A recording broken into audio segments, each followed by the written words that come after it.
Mastermind, Strategist for Hire, written by Clouds, read by Distracted by Books.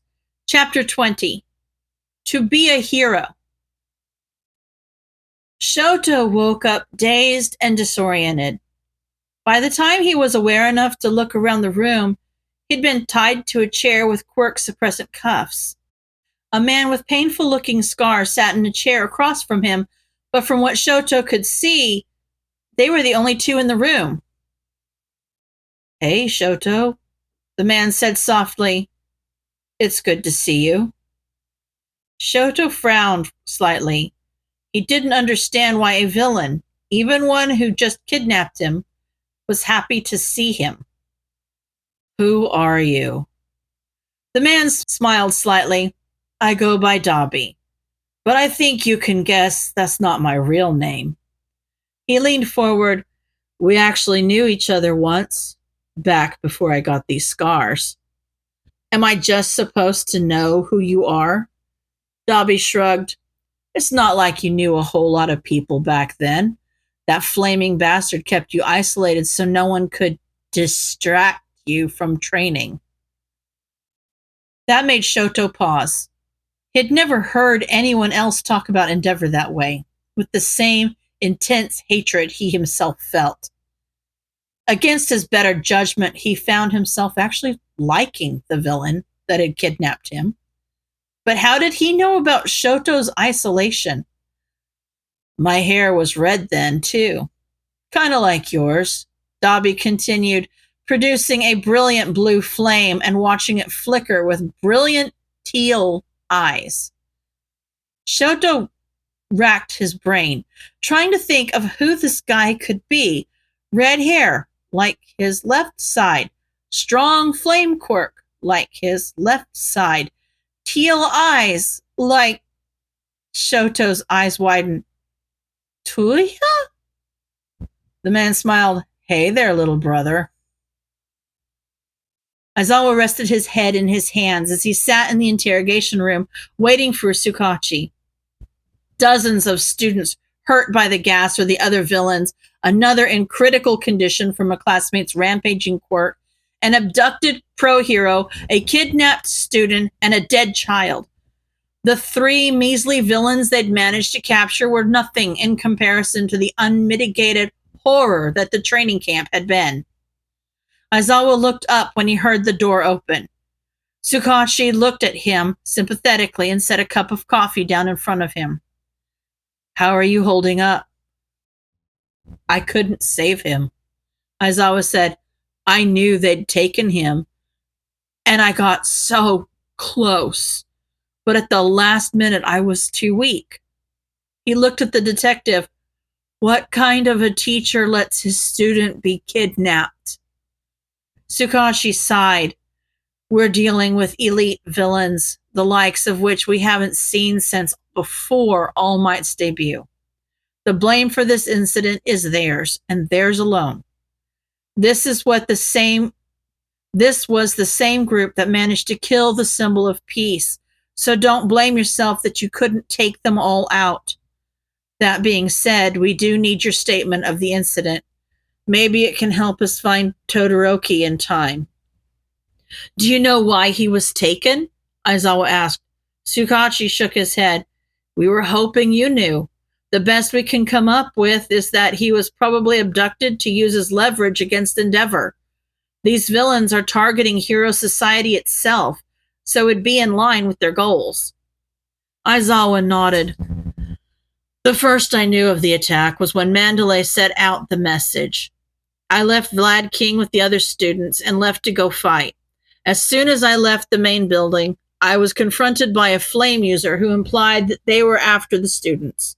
I tried to interrogate him, but he dissolved into goo before I could get any information out of him." "Goo?" Sukachi questioned. "I thought you said he had a fire quirk." "He did," Aizawa sighed. "I think the goo was some kind of cloning quirk belonging to another villain."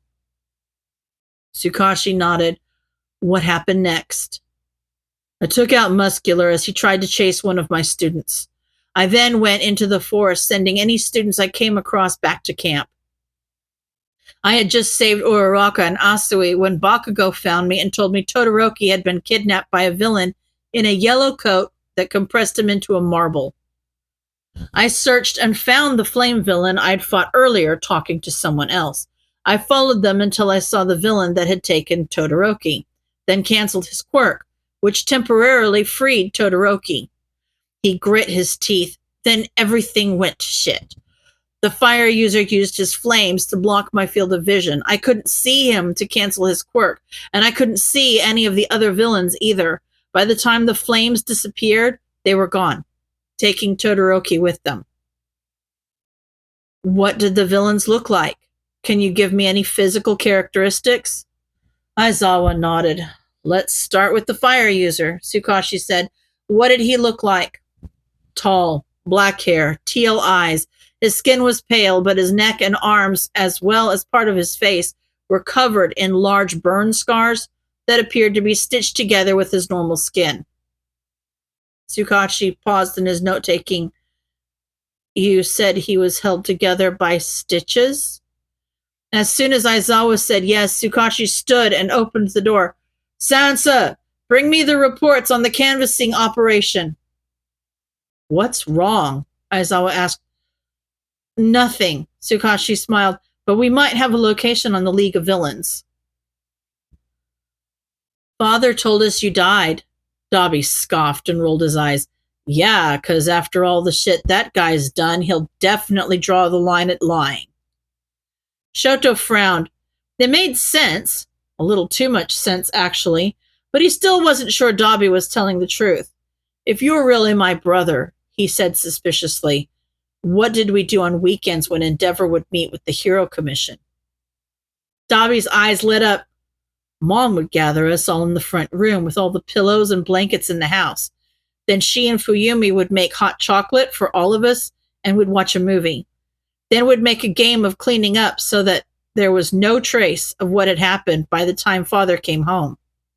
He frowned. We stopped that tradition when Endeavor locked Mom away. Shouto stared.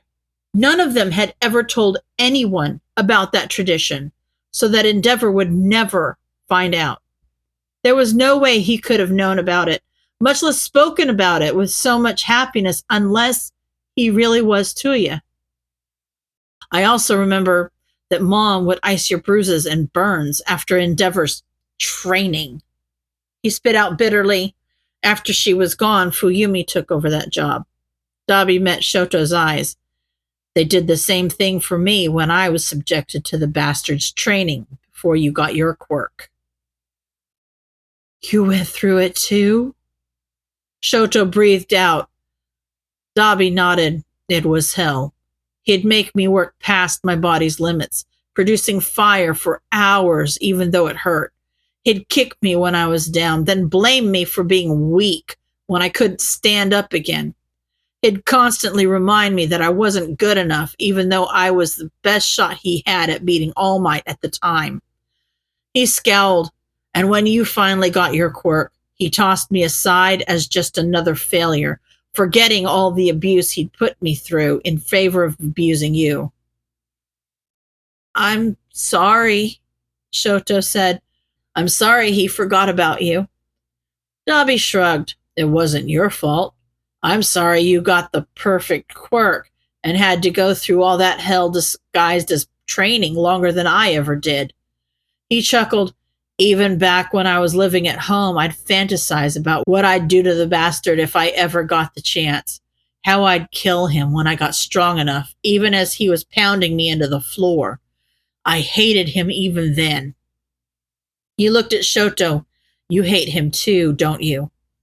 Shouto swallowed but nodded.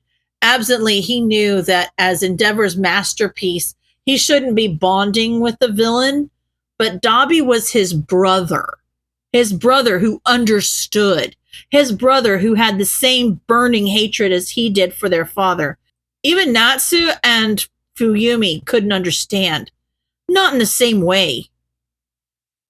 That's why you don't use your fire, isn't it? Dabi asked. Because you hate him. Shouto nodded. It's his quirk. I don't need his power, just like I don't need him. Dobby shook his head. There's a better option here. Shouto tilted his head in silent question, and Dobby continued, Endeavor gave you that fire so you'd become a hero. So what if you were to use that fire for something that dear old Dad would hate? Shouto started, remembering Midoriya's words back at the sports festival. You could always use it to do things your father would hate. How would you like to use your fire to show Dad how wrong he was? How would you like to use it to show him how much you hate him? Shouto thought for a minute. He was supposed to be a hero. That was what he'd been raised to do. But the idea of showing his father how much he'd hurt him was tempting. Father was the one that was always pushing Shouto to become a hero, but had he ever really wanted that? Maybe he had once, back when he was a little kid, back before his mother had been forced away from him, but that small desire had been burned and kicked out of Shouto by a decade of abuse. The only reason he was even at UA was because of what his father wanted. But what did Shouto want? He clenched his fists as the hate burning in his heart grew even hotter. He wanted to show the world what kind of person Endeavor really was and hurt him like he'd hurt Shouto. He wanted to hurt everyone who thought that heroes were perfect and would always save the day. He wanted to prove to them that heroes weren't gods. He wanted to hurt all the heroes who must have known what was going on, but who never once came to save him. He looked at his brother with fire in his eyes. So, Shouto, Dobby asked, how would you like to be a villain? End of chapter.